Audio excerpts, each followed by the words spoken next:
On entend toujours dire que pour garder un cerveau en pleine forme, il faut transpirer. Il faut courir, faire monter le rythme cardiaque, que ce soit sur une piste ou un tapis de course, quoi. Ouais, l'image classique, c'est vraiment l'effort intense sur la terre ferme. C'est ça. Sauf que, une méta-analyse très récente vient complètement bousculer cette idée reçue. Il s'avère que le meilleur environnement pour protéger un cerveau vieillissant, ce n'est peut-être pas du tout une salle de sport, c'est une piscine. Et honnêtement, cette distinction, elle change fondamentalement notre approche de la gériatrie et de la neurologie préventive. Ah oui, carrément. Parce qu'on a affaire à un milieu, l'eau, qui offre des avantages biomécaniques et hémodynamiques que la terre ferme ne peut tout simplement pas reproduire. Et pour bien comprendre ce changement de paradigme, notre exploration approfondie d'aujourd'hui va se pencher sur une publication très spécifique. Alors c'est un article paru en 2026 dans le fameux Journal of Sport Science and Medicine. Excellente revue au passage. Tout à fait. Le titre complet, je l'ai là, c'est Comparative Efficacy of Different Aquatic Exercise Modalities on Cognitive Function in the Elderly, a Systematic Review and Network Meta-Analysis. C'est un travail colossal mené par, Jingle Song, Zili Ma, Bing-Ting Luo, Ting Liao, Yong Tai Wong, Ziren Zhao et Xin Zheng. Oui, toute une équipe de chercheurs brillants. C'est ça. Et en fait, ils ont compilé et analysé les données de 324 participants, tous âgés de 60 à 90 ans. Donc l'objectif de notre analyse d'aujourd'hui, c'est vraiment de décortiquer comment et surtout pourquoi l'exercice en milieu aquatique arrive à freiner ce fameux déclin cognitif. Et il faut bien garder en tête qu'il y a une urgence démographique indéniable derrière cette recherche. Les projections des Nations Unies, elles sont claires. D'ici 2050, 16% de la population mondiale appartiendra à la catégorie des personnes âgées. C'est énorme, 16%. Exactement. Le vieillissement cognitif, ce n'est plus juste un petit problème de santé individuelle, c'est un défi de santé publique massif. On sait que l'exercice physique, en général, stimule la neurogénèse, donc la création de nouveaux neurones, et favorise la plasticité synaptique. Ouais, le fameux adage un esprit sain dans un corps sain, quoi. Voilà. Mais le vrai problème, c'est comment appliquer cette théorie à cette population spécifique. Bah oui, parce que dire à une personne de 85 ans dont l'équilibre est un peu, disons, précaire, d'aller faire des sprints ou de soulever des haltères, c'est l'exposer directement à un risque de chute. Et une fracture de la hanche à cet âge-là? Ah bah, les conséquences sont souvent dévastatrices. Ça va bien au-delà de la simple orthopédie. Tout à fait.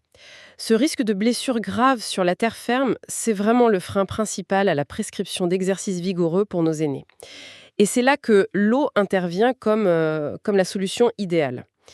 L'étude met d'abord en avant une propriété physique évidente, c'est la flottabilité. L'effet de légèreté, en gros. C'est ça. Lorsqu'un corps est immergé, l'impact sur les articulations est drastiquement réduit. Imaginez, une personne immergée jusqu'à la taille ne porte plus qu'environ 50% de son poids corporel. Ah oui, la moitié seulement.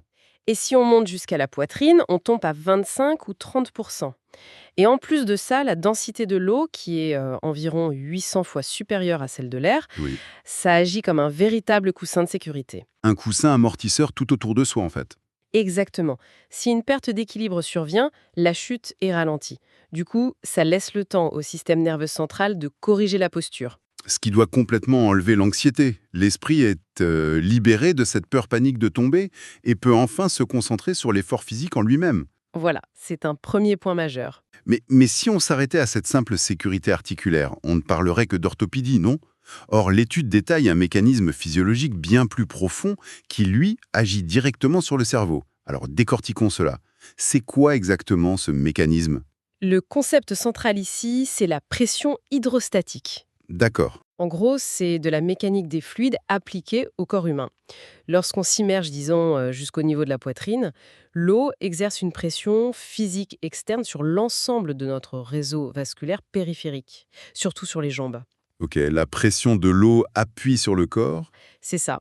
Et cette pression constante repousse littéralement le sang des veines des jambes vers le centre du corps, vers la cavité thoracique. Ah, mais c'est génial. Donc si on visualise le processus, c'est comme si l'immersion aquatique agissait comme un immense bas de contention, mais intégral, des pieds à la poitrine. C'est une excellente analogie, oui. La pression uniforme de l'eau compresse doucement les vaisseaux, ce qui ce qui aide physiquement le sang à vaincre la gravité, sans même que le cœur ait besoin de forcer plus pour l'aspirer. C'est le principe exact du bas de contention. Physiologiquement, ça se traduit par une augmentation de ce qu'on appelle le retour veineux. Le cœur reçoit un volume de sang plus important à chaque cycle. Et par la loi de Frank-Starling, si le cœur se remplit plus, il éjecte plus de sang, le débit cardiaque augmente. Logique. Et ce surplus de sang, il va où, Evelyne? Par une simple réaction en chaîne hémodynamique, cette augmentation du volume sanguin se dirige directement vers les organes vitaux, et donc en premier lieu vers le cerveau. Le cerveau se retrouve donc super bien irrigué, de manière purement mécanique, juste par le fait d'être trempé dans l'eau. C'est fou quand on y pense. Et c'est crucial, parce que le cerveau est un organe extrêmement gourmand en ressources. Il ne représente que 2% de notre poids corporel, mais il consomme environ 20% de l'oxygène et du glucose qui circulent. Ah oui, c'est le moteur principal, quoi. Exactement. Et cette augmentation du flux sanguin cérébral induite par l'eau lui fournit un surplus immédiat de nutriments. Mais il y a plus intéressant encore, hein. Ah bon? Oui, la littérature scientifique que les chercheurs citent suggère que cette circulation améliorée facilite le véritable nettoyage du cerveau. Elle aiderait à l'élimination métabolique des toxines, notamment la fameuse protéine bêta-amyloïde. Attendez, la bêta-amyloïne, c'est pas ce qui est lié à Alzheimer, ça? Tout à fait. Le dépôt de ces plaques amyloïdes est une des signatures physiopathologiques de la maladie d'Alzheimer. L'eau aide à les éliminer à travers la barrière hémato-encéphalique. D'accord, donc l'eau offre à la fois un environnement protecteur pour les os et un environnement nourricier et nettoyant pour les neurones. C'est le résumé parfait. Mais du coup, la question n'est plus vraiment de savoir s'il faut aller dans l'eau, mais ce qu'il faut y faire. Parce que je suppose que juste flotter passivement sur le dos comme une étoile de mer, ça ne suffit pas à inverser un déclin cognitif. L'étude de l'équipe de Sang passe au crible plusieurs méthodes. Quelles sont-elles? Alors, ils ont identifié 4 grandes catégories d'intervention. D'abord, l'exercice aérobie, comme l'aquagym classique ou simplement la nage en continu. Ok, le classique. Ensuite, l'entraînement par intervalle à haute intensité, le fameux IIT, mais adapté à la piscine. Troisièmement, le renforcement musculaire qui utilise la friction de l'eau ou des petits poids aquatiques. Et enfin, l'exercice cognitivo-moteur. Alors attendez, je bloque un peu sur la méthodologie là. Parce que pour savoir lequel de ces 4 entraînements est le meilleur, il faudrait, dans l'idéal, prendre un groupe énorme de seniors et leur faire tester chaque méthode en même temps pour comparer. Ce qui est logistiquement impossible. C'est ça. Dans la réalité de la recherche clinique, beaucoup de ces exercices n'ont jamais été testés face à face. Une étude va tester, disons, l'aérobie contre l'inactivité, une autre le IHIT contre l'inactivité. Comment les chercheurs font-ils pour affirmer avec certitude que la méthode A est meilleure que la méthode C s'il n'y a jamais eu de match direct entre les deux? Eh bien, c'est là tout le génie et le défi que résout la méthodologie de l'étude, la méta-analyse en réseau ou NMA en anglais. NMA, d'accord. C'est une technique statistique très avancée basée sur la théorie des graphes. Dans une méta-analyse classique, on se limite aux preuves directes, mais la NMA, elle intègre à la fois les preuves directes et indirectes en créant une sorte de topologie mathématique. Un réseau, quoi. Exactement. Chaque modalité d'exercice devient un nœud sur un graphique et les lignes qui connectent ces nœuds représentent les essais cliniques qui existent déjà. D'accord, je vois. Si on essaie de transposer ça dans un contexte un peu plus familier pour notre audience, c'est le même principe qu'un grand tournoi sportif, non? Où toutes les équipes ne vont pas forcément se rencontrer. Oui, tout à fait. Si l'équipe exercice aérobie n'a jamais joué contre l'équipe exercice cognitivo-moteur, eh bien on regarde leurs résultats respectifs face à un adversaire commun, et cet adversaire commun, c'est le groupe de contrôle, les personnes sédentaires. L'algorithme analyse les écarts de performance de chaque équipe face à ce groupe et il en déduit statistiquement qui gagnerait le match direct. C'est bien ça? Mais c'est exactement cette mécanique mathématique. Et ça permet d'obtenir un classement probabiliste de toutes les interventions, même sans confrontation directe. Le résultat, il est exprimé par une métrique qu'on appelle le score SICRA. Le CICRA. Oui, pour Surface Under the Cumulative Ranking Curve. Pour faire très simple, c'est un score qui va de 0 à 100% et qui indique la probabilité qu'une intervention spécifique soit vraiment la plus efficace parmi toutes celles étudiées. Ah, super clair. Eh, d'ailleurs, les résultats de ce petit tournoi statistique sont carrément surprenants. L'écart qui sépare le grand vainqueur du reste des concurrents est énorme. Le fameux score CUCRA place l'exercice cognitivo-moteur aquatique sur la plus haute marche du podium avec une probabilité écrasante de 85,36%. C'est un score vraiment très élevé dans ce domaine. Et derrière, l'exercice aérobie classique n'arrive que deuxième, avec 61,44%. Donc la victoire est sans appel. Mais il y a un point crucial dans cette étude, c'est que c'est la seule modalité qui montre des améliorations statistiquement significatives par rapport au groupe de contrôle inactif. Absolument. Les chercheurs rapportent une différence moyenne standardisée de 0,48 pour le cognitivo-moteur. Les autres interventions, si on les prend isolément, elles n'atteignent pas ce fameux seuil de signification stricte dans ce réseau.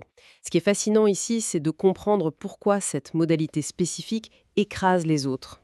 Oui, concrètement, à quoi ça ressemble ce type d'entraînement alors? Eh bien, l'exercice cognitivo-moteur, ça repose sur le principe de la double tâche, au dual task. L'idée, ce n'est pas juste d'exécuter un mouvement répétitif, on va demander au patient d'effectuer une tâche motrice complexe, dans l'eau, tout en sollicitant simultanément une fonction exécutive de son cerveau. Comme quoi, par exemple? Ça peut être de la mémoire de travail, de l'attention divisée. Concrètement, imaginez devoir marcher à reculons dans l'eau, tout en lançant une balle à un partenaire et en énumérant à voix haute des noms de villes qui commencent par la lettre M. Ah oui, Marseille, Montpellier, oh là là. Mais pour le cerveau, la différence d'exigence doit être colossale par rapport à juste nager. Si je fais de l'aquagym classique, bon, au bout de 5 minutes, le mouvement devient automatique, quoi. Exactement. C'est comme conduire sur l'autoroute sur un trajet qu'on connaît par cœur. Le rythme cardiaque est bon, le sang circule, mais l'esprit vagabonde complètement. Le cerveau se met en pilote automatique. C'est la métaphore parfaite. Alors qu'avec l'exercice cognitivo-moteur, c'est plutôt comme apprendre une nouvelle chorégraphie super technique, tout en résolvant une équation mathématique. Le système nerveux n'a juste pas le droit de se déconnecter. Ce concept de pilote automatique illustre très bien la différence d'activation neuronale. Lors d'un mouvement routinier, ce sont surtout les régions motrices primaires et le cervelet qui bossent. L'effort, il est métabolique, il n'est pas exécutif. D'accord. Mais en revanche, la double tâche, elle exige l'implication massive du cortex préfrontal. C'est la région responsable des fonctions cognitives supérieures. Ce niveau d'exigence simultané, ça crée ce qu'on appelle une interférence neuromotrice. C'est-à-dire? Le cerveau doit allouer ses ressources sanguines et énergétiques à la fois aux muscles qui bougent et aux réseaux neuronaux qui sont en train de réfléchir. Il y a un conflit. Et c'est justement ce conflit, cette difficulté d'allocation, qui force le cerveau à s'adapter et à devenir plus fort. Absolument. Cette contrainte génère un stress neurologique très positif qui induit une neuroplasticité massive. Pour gérer la complexité de l'eau qui offre déjà une résistance imprévisible dans tous les sens, couplée à une tâche mentale, le cerveau n'a pas le choix. Il est poussé à créer de nouvelles synapses. Il se met à jour en quelque sorte. C'est ça. Et la libération de facteurs neurotrophiques, comme le fameux BDNF, qui agit comme une sorte d'engrais naturel pour nos neurones, elle est maximisée par cette demande exécutive. C'est fascinant. Et franchement, c'est ici que ça devient vraiment intéressant quand on regarde les perdants de cette étude. Parce que prenons l'entraînement fractionné à haute intensité, le fameux IAIT aquatique. Ah, le fameux IAIT. Sur Terre, le IHIT, il est encensé partout. C'est vendu comme le standard de l'optimisation métabolique. On l'utilise pour la perte de graisse, la santé cardio, la longévité. On pourrait logiquement se dire que pousser son rythme cardiaque à 90% de sa fréquence maximale dans la piscine, ça va propulser un torrent de sang oxygéné vers le cerveau et tout nettoyer au passage. Et pourtant, dans cette étude spécifique sur la cognition des seniors, le IHIT fait un flop monumental. Oui, il se classe même avant-dernier, Avant-dernier. avec un score SUCRA de seulement 49,12%. Il se fait même dépasser par le simple renforcement musculaire aquatique de base, qui lui pointe à 51,80. Mais comment la physiologie explique cet échec? Pourquoi un effort cardio aussi intense ne se traduit pas par un bénéfice cognitif supérieur? En fait, c'est parce que l'intensité métabolique, la sueur si vous voulez, ne remplace pas l'engagement neuronal spécifique. C'est le principe de spécificité de l'adaptation. D'accord. Faire des sprints dans l'eau, oui, ça épuise le système cardiovasculaire, mais le mouvement en lui-même reste cyclique. Il est prévisible. Le cortex préfrontal n'est pas du tout mis au défi par un problème à résoudre. Et puis, il y a un autre phénomène. Lors d'un effort physique extrême, le corps entre en mode de survie. Ah, il coupe les fonctions dans l'essentiel. Exactement. L'organisme va prioriser l'apport d'oxygène aux muscles squelettiques qui sont en détresse et aux organes vitaux immédiats pour survivre à l'effort. Les fonctions exécutives supérieures sont momentanément mises en veille. Le cerveau n'a plus l'énergie pour fabriquer cette neuroplasticité complexe. Waouh! La fatigue centrale induite par le HIIT peut même émousser temporairement l'acuité cognitive chez des personnes âgées qui n'ont pas l'habitude. Donc la conclusion est limpide. La sueur ne suffit pas. Le vrai paramètre critique pour lutter contre le déclin cognitif, ce n'est pas la fréquence cardiaque, c'est la complexité de la tâche. Il faut obliger son cerveau à traiter des informations nouvelles pendant que le corps se bat contre la résistance de l'eau. C'est le consensus clair qui se dégage des données, oui. Cela étant dit, l'étude offre quand même une perspective très rassurante pour les médecins et les cliniciens. C'est-à-dire, Même si l'exercice cognitivo-moteur est de loin le plus performant, les chercheurs notent que l'ensemble des modalités aquatiques, même les moins bien classées, ont généré des bénéfices cognitifs au moins équivalents à ceux observés avec les exercices terrestres classiques. ah, l'exercice sur Terre obtient quel score pour comparer? Il obtient un score SUCARA de 48,34%. Donc, prescrire la piscine, peu importe la méthode exacte pour commencer, ce n'est jamais une perte de temps par rapport à une simple marche sur terre ferme. Jamais. Le milieu aquatique garantit au minimum les mêmes bénéfices neurologiques que la Terre, tout en supprimant presque totalement ce fameux risque traumatique lié aux chutes. C'est une équation bénéfice-risque qui est imbattable pour cette population. Et d'ailleurs, pour être certain que tous ces chiffres ne sont pas juste le fruit du hasard ou de variations statistiques bizarres, l'équipe de recherche a été très stricte. Ils ont soumis chaque étude incluse dans la méta-analyse à l'outil Cochrane ROB 2.0. Oui, le Risk of Bias 2.0, c'est vraiment la référence incontournable aujourd'hui en recherche clinique. C'est une méthodologie qui agit comme un détecteur de failles très puissant. Ils scrutent quoi exactement? L'outil évalue 5 domaines spécifiques. Le processus de randomisation des patients, les déviations par rapport au protocole prévu, la gestion des données manquantes, la manière dont les résultats sont mesurés et la sélection des données rapportées. En d'autres termes, ils vérifient minutieusement que les chercheurs initiaux n'ont pas un peu triché, volontairement ou pas, en cachant les données des patients qui n'ont pas progressé. C'est exactement ça. Et selon l'analyse de Song et de son équipe, aucune des études intégrées dans leur réseau ne présentait un risque de biais élevé. Le cadre d'évaluation CNMA, qui juge la confiance globale dans les résultats, a carrément qualifié le niveau de preuve de élevé. Ah oui, donc c'est du solide. Très solide. Cette rigueur valide de façon indéniable la supériorité de l'exercice cognitivo-moteur aquatique. Ce qui amène une réflexion sur l'évolution concrète des prescriptions médicales. Parce qu'au vu de ces résultats, l'approche en gériatrie devrait logiquement se diriger vers des modèles de rééducation hybride terreau, non? C'est la suite logique, oui. On pourrait imaginer, par exemple, commencer par l'environnement aquatique pour profiter de l'augmentation du flux sanguin via la pression hydrostatique et de la sécurité anti-chute. On y intègre des jeux cognitifs complexes, et puis, une fois que la neuroplasticité a permis de restaurer un peu de confiance et de meilleure capacité d'équilibre, bam, on réintroduit des défis moteurs sur la terre ferme. Oui, parce qu'il ne faut pas oublier la densité minérale osseuse qui, elle, nécessite l'impact de la gravité sur la terre ferme. La combinaison des deux environnements représente vraiment l'idéal clinique. Utiliser l'eau comme une sorte d'incubateur neurologique sécurisé avant de transférer ses gains fonctionnels dans la réalité gravitationnelle du quotidien des patients. Ça fait rêver. Les directives de santé publique gagneraient énormément à structurer des programmes préventifs autour de cette synergie. Et ça soulève d'ailleurs une dernière réflexion assez provocatrice mais passionnante pour clôturer notre analyse. Quand on y réfléchit, si la pression de l'eau facilite physiquement l'irrigation du cerveau, si la flottabilité élimine la peur paralysante de tomber, et si la double tâche pousse la neuroplasticité à son maximum, l'évolution technologique ne va-t-elle pas inévitablement s'emparer de ça? Vous pensez à quoi? De rééducation. Ah, mais c'est une prolongation tellement logique des données de l'étude. Oui, des seniors immergés, équipés de masques aquatiques spécialisés, qui luttent physiquement contre la résistance de l'eau, tout en devant résoudre des puzzles spatiaux holographiques, ou, je sais pas, naviguer dans des labyrinthes virtuels projetés sous l'eau. Ce serait fantastique. On atteindrait un niveau de double tâche paramétrable à l'infini, mais toujours dans l'environnement le plus protecteur qui soit pour les articulations. C'est ça.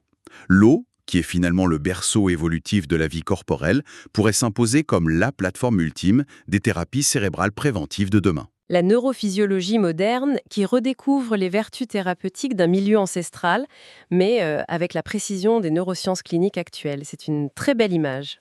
Eh bien, sur cette image du futur de la médecine, il est fortement recommandé à notre audience et à toutes les personnes intriguées par la profondeur de ces mécanismes de consulter l'article original de Song et de ses collègues.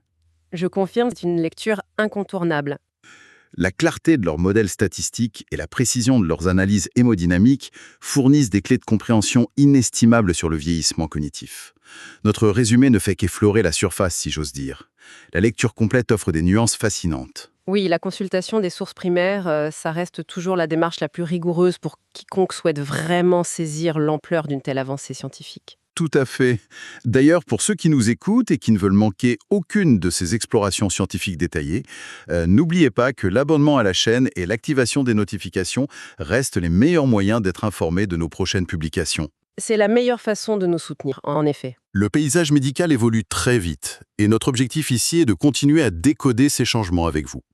Au vu des données d'aujourd'hui, l'avenir de la santé mentale de nos aînés ne passe peut-être plus par des salles d'attente aseptisées ou des tapis de course effrayants, mais tout simplement par le bord d'un grand bassin. Merci de nous avoir accompagnés dans ce décryptage. Merci et à très bientôt. À la prochaine.